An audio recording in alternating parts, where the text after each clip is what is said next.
नमस्कार, सी न्यूज भारत में आप सभी का स्वागत है। खबर मध्य प्रदेश के सिंगरौली से है, जहां सिंगरौली विस्थापन को लेकर एनसीएल का दोहरा चरित्र आया सामने। एनसीएल ने नेचर रेट लिस्ट जारी की है, जिसमें मकान का बहुत कम रेट जारी किया है, जिससे लोगों के मकान की लागत तक नहीं आ पाएगी। जहां एनसीएल की रेट लिस्ट के विरोध में सिंगरौली के सभी नेता, जिसमें भाजपा से बंटी, कांग्रेस से शेखर सिंह, बीएसपी से शिव शंकर प्रसाद, राजेश प्रताप सिंह समेत कई नेता सिंगरौली की जनता के साथ बैठक करके सीसीएल के विरोध में 24 जुलाई को सभी सीसीएल सीएमडी का विरोध करेंगे। जब तक उनकी सभी मांगे पूरी नहीं होंगी, तब तक विरोध करेंगे। भारत माता की जय। विस्थापन एकता जिंदाबाद, जिंदाबाद जिंदाबाद। मोरवा एकता जिंदाबाद, जिंदाबाद जिंदाबाद। मोरवा के सभी नेता जुड़े हुए हैं। भाजपा, कांग्रेस, आम आदमी पार्टी, बहुजन पार्टी, सभी समाज एकजुट होकर एक कार्य नेता हैं, क्योंकि एनसीएल जितना घिनौना काम कर रहा है मोरवा की जनता के साथ, दो मुही बातें करता है। यहाँ के लोग लिस्ट के लड़े थे, लिस्ट अपने जाहिर करे, लेकिन लिस्ट भी दे दिया है। कितना कम रेटों पर लिस्ट दिया है। मैं यहाँ के जो लोकल नेता हैं उनसे जानकारी चाहूँगा। शेखर भाई से आप देख रहे थे, लिस्ट की बातें आप लोग कर रहे थे, लिस्ट एनसीएल दे दे तो हम नापी कराएं। जो लिस्ट एनसीएल अभी जारी है तो क्या संशोधन किया जाएगा, क्या कहना चाहेंगे आप लिस्ट के बारे में? देखिए, हम लोग मांग कर रहे थे कि कहाँ बसाओगे, कहाँ बसाओगे, तो इन्होंने बता दिया कि हम भुलभुल बसाएंगे। हम मांग कर रहे थे कि नगर निगम से नगर निगम में बसाया जाए, मगर इन्होंने नगर निगम से ग्रामीण में बसा दिया। लोग शहर की तरफ जाते हैं और गाँव की तरफ जाते हैं। ये सबसे बड़ा छलावा है एनसीएल का, पहला। दूसरा चीज कि इन्होंने जो रेट दिया है वो आज का रेट नहीं है। PWD का जो रेट दिया है वो 1920 का रेट दिया है, 24 का रेट नहीं दिया है। उस रेट में जो हम लोग को देख रहे हैं तो इतना कम रेट है, जिससे कि अगला आदमी ना घर बना पाएगा और ना जमीन खरीद पाएगा। अगर हम भलगोड़ में नहीं लेते हैं तो हमको कितना मिलेगा? 1,37,000 रुपया। अब 1,37,000 में क्या हमारा रजिस्ट्री खर्चा भी मिलेगा? क्या नहीं मिलेगा। ये स्थिति हमारे एनसीएल की है। तो मैं तो भाइयों से कहना चाहता हूं कि अगर आप एकजुटता बनाएंगे तो हम लोग इस लड़ाई को बहुत बड़ा रूप देंगे और लड़ेंगे। इसलिए सारे लोगों से मेरा निवेदन है, मोरवा के सारे जनता से निवेदन है कि इस लड़ाई को लड़ने के लिए हम लोगों का सहयोग करें, साथ दे, जिससे कि हम एक बहुत बड़ा आंदोलन एनसीएल के खिलाफ खड़ा कर सके। ये बताइए, जिस तरीके से एनसीएल कर रहा है और ग्रामीण मोरवा की जनता समझ नहीं पा रही, कुछ नापी भी करा रही है, उनको क्या संदेश देंगे आप इस तरीके से? मैं सिर्फ इतना ही संदेश देना चाहता हूँ कि अभी समय है, अभी जाओ, नहीं तो फिर भागना पड़ेगा। आपको जो मैंने अभी रेट बतलाया आपको, मैं ये सिर्फ इतना पूछना चाहता हूँ, PWD वालों से हो, चाहे अपने नगर निगम वाले हो, चाहे एनसीएल वाले हो, क्या आज जो बिल्डिंग अपनी बनवा रहे हैं सरकारी ठेका दे के उस रेट में बन रही है क्या? अगर नहीं बन रही है तो पब्लिक की बिल्डिंग उस रेट में कैसे बन जाएगी? 9,000 रुपये में आरसीसी की छत का बताते हैं कि 3 मीटर हाइट होनी चाहिए, 9,000 रुपये स्क्वायर मीटर देंगे और 7 साल उसमें अच्छा लकड़ी काम भी होना चाहिए। 9,000 में क्या उनकी बिल्डिंग बन रही है? अगर नहीं बन रही उसका मतलब उनका घोटाला हो रहा है, PWD वाले पैसा खा रहे हैं लोग पूरा पूरा। भाई, जिस तरीके से कहीं भी नापी होती है तो लोकल कलेक्टर रहता है, राजस्व अधिकारी रहती है, इस एनसीएल के नापी में राजस्व अधिकारी कोई सामने क्यों नहीं आ रहा है, क्या कारण? कलेक्टर साहब का साफ कहना था कि पहले ये हम लोग के साथ बैठ के रेट को तय कर लें, जब फाइनल हो जाए, पिक्चर क्लियर हो जाए, तब हम अपनी टीम नापने के लिए देंगे। और ये क्या कर रहे हैं, ये अपनी मनमानी करते हुए अपने ढंग से 4 अपने सिक्योरिटी गार्ड को भेज देते हैं और 4 वो TIS वाले आए बेचारे लड़के लड़के, उनको भेज देते हैं नापने के लिए। ये मनमानी चल रही है पूरी। भाई साहब ने कहा कि अगर एनसीएल जिस तरीके से रेट निकाला है, किसी रेट के लिए लड़े थे आप लोग, लेकिन उस रेट में संतुष्टि किसी को नहीं हो रही है, क्योंकि लागत निकल पा रही है।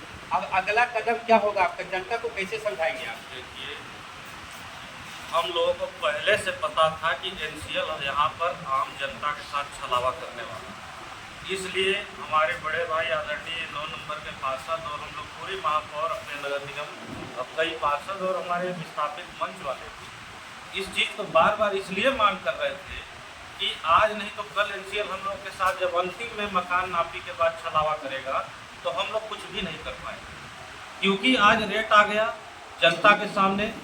अब बताइए, 1 डिसमिल टीना का भी बनाने में कम से कम 1.5 लाख रुपए लगते हैं, 1,30,000 जो भी। और मुआवजा हमको 70,000 80,000 मिलने वाला है।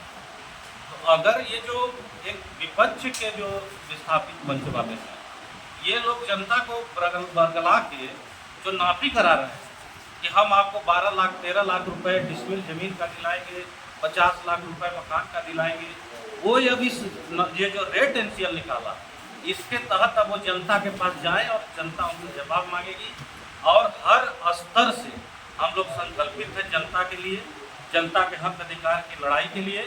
हमारे आदरणीय बड़े भाई अगुवाई कर रहे हैं, उनके साथ हम लोग पूरे कंधे से कंधा मिलाकर एक आवाज़ में चले। तो बताइए हमारे चैनल के माध्यम से कि किस रेट पे क्या जमीन का मायना दे रहा है, किस किस का मकान या जमीन? पहले तो समझिए कि कितना बड़ा छलावा एनसीएल कर रहा है कि किसी भी जमीन का अगर लेखा जोखा का अधिकार पूरे जिले में है तो वो है पटवारी, आरआई, तहसीलदार, वो यहाँ से नदारत है। मध्य प्रदेश में उत्तर प्रदेश की तरह चकबंदी नहीं हुई है, तो यहाँ जमीनों का विवाद है, भाई भाई का विवाद है, चाचा भतीजे का विवाद है, पटीदारी में विवाद है। वो विवाद कौन सुलझाता है? वो पटवारी, तहसीलदार और एसडीएम सुलझाता है। वो इस मुद्दे से नदारत है। हम आप आपस में, कोई बोलता है नापेंगे, कोई बोलता है नहीं नपवाएंगे, कोई बोलता है हम उनको 2 कदम आगे बढ़ के नपवाएंगे। हम आप आपस में लड़ रहे हैं, उस विवाद को सुलझाने के लिए पुलिस विभाग नहीं आ रहा है, पुलिस भी नदारत है। कलेक्टर साहब इसमें कोई इंटरेस्ट नहीं ले रहे हैं, वो भी नदारत हैं। एनसीएल अपना रेवेन्यू विभाग, जो कि एनसीएल का बहुत बड़ा रेवेन्यू विभाग, वन विभाग उनके पास है, लेकिन वो भी कोई नहीं आ रहा। एक थर्ड एजेंसी जो प्राइवेट कंपनी की है, सरकारी कंपनी का विस्थापन का आकलन एक निजी कंपनी कर रही है और वह एनसीएल के हिसाब से करेगी। जब आप कोर्ट में लेके जाओगे, जब आप जनता की बात को लेके कोर्ट में जाओगे, वो ये बोलते हैं सेमी गवर्नमेंट है, लेकिन सेमी गवर्नमेंट का मतलब ये नहीं होता है कि वो ऑथेंटिक गवर्नमेंट की तरह लाइबल होंगे। क्या लगता है कि जनता को की लागत निकल पाएगी? इस तरीके से लिस्ट जारी किया है, क्या लगता है कि जनता की लागत निकल पाएगी? जिस तरह का अभी रेट आया है, अभी 15 मिनट पहले हमारे अध्यक्ष को बुला के ये रेट दिया गया है, वो रेट तो किसी हिसाब से नहीं निकल पाएगा, क्योंकि 80 रुपये स्क्वायर फीट के हिसाब से टीन का छाजन नहीं कराया जा सकता। ये सबसे कम वर्ग वाला रेट का हम बता रहे हैं।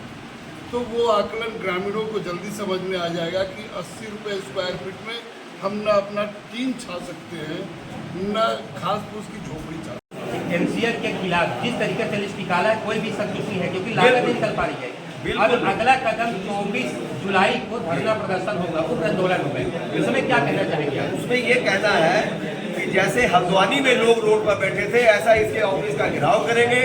अगर इसमें हमारी बातों को नहीं माना गया तो कांटा मोड़ हम बंद कर देंगे, रेल बंद कर देंगे, चाहे जो भी मुकदमे होगा मैं झेलूंगा। मेरे को आदत है, मैं अपने 40 साल का बहुत तजुर्बा है मेरा कि मैं मुकदमे झेला हूँ, मैं जीता भी हूँ, नया की भी अपनी आवाज़ उठाता रहता हूँ। ये नौजवानों की टीम है, वो हक दिलाएगी, नहीं दिलाएगी तो जंतर मंतर में जाना पड़ेगा, तो वहाँ भी जाकर बलिदान दें। सर, उन लोगों को क्या कहना चाहिए जो चंद लोग कहते हैं कि कुछ हमारे पार्षदों के पत्र लग रहा है कि पार्षद पैसा लेकर के शांत होकर बैठे, इसके बारे में क्या कहेंगे आप? नहीं, उनका तो देखिए ऐसा है, हम लोग एनसीएल से जुड़े हुए हैं, चाहे वो ठेकेदार है चाहे सप्लायर है, वो तो उनकी परिभाषा बोलेंगे। तो हमारे ऐसे यहाँ बिल्कुल ईमानदारी से लड़ रहे हैं, जो हम लोग भी आपने लड़ाई देखी, चाहे वो अपने चंदन जी है, चाहे ग्रेहरी जी है, राजेश जी है, अपने शेखर जी है, भूपेंद्र गर्ग जी है, तो हम लोग अपने स्वार्थ निःशुल्क सेवाएं कर रहे हैं कि लोगों का भला हो जाए। अब कितनी मेहनत करते हैं, 12 घंटे ड्यूटी करके आता है आदमी, तो 12 घंटे बाद अगर आता है घर में, उसको सुख चैन से खाना ये आंदोलन एक ही दिन चलेगा कि लगातार चलता रहेगा? एक हम लोग कोशिश करेंगे कि इस आंदोलन को अगर सफलता नहीं मिली तो हम लोग 15 अगस्त के बाद बड़ा आंदोलन कर देंगे। अभी तो हम 24 अपने तारीख को करने जा रहे हैं। आपने देखा होगा जब जयंत की रोड मतलब अपने जाम हुई थी, पता है ना आपको, जो लाश रख के, मैं कहता हूँ मढ़ौली वालों ने और मजरे ने हम लोग का साथ दिया था, यही नौजवान थे। लाश तभी उठेगी। और मित्रों, एनसीएल वालों ने एक पैसा नहीं दिया था अपने लाश वालों को, 4 लाख रुपया हमारे नौजवानों ने दिलाया, वो भी तहसीलदार लेके आया था 4 लाख का चेक। और नरहरी साहब का मैं धन्यवाद देता हूँ, संस्कार के लिए 25,000 रुपये उन्होंने मतलब साथ गोरवा के वरिष्ठ नेता हैं, पार्षद हैं, भाजपा के, मतलब सभी पार्टियों के हैं। एनसीएल ने जिस तरीके से लिस्ट जारी की है, यहाँ बिल्कुल छलावा कर रहा है। लोग, जनता समझ तो नहीं पा रही, जनता गुमराह हो रही है। लेकिन अब एनसीएल के खिलाफ बहुत बड़ा आंदोलन होने वाला है विस्थापन को लेकर के। सिंगरौली से सी न्यूज संवाददाता संजय की रिपोर्ट। फिलहाल इस खास रिपोर्ट में बस इतना ही। देश दुनिया की तमाम खबरों की जानकारी के लिए आप देखते रहिए सी न्यूज भारत। हर खबर आपके साथ, आपके हाथ।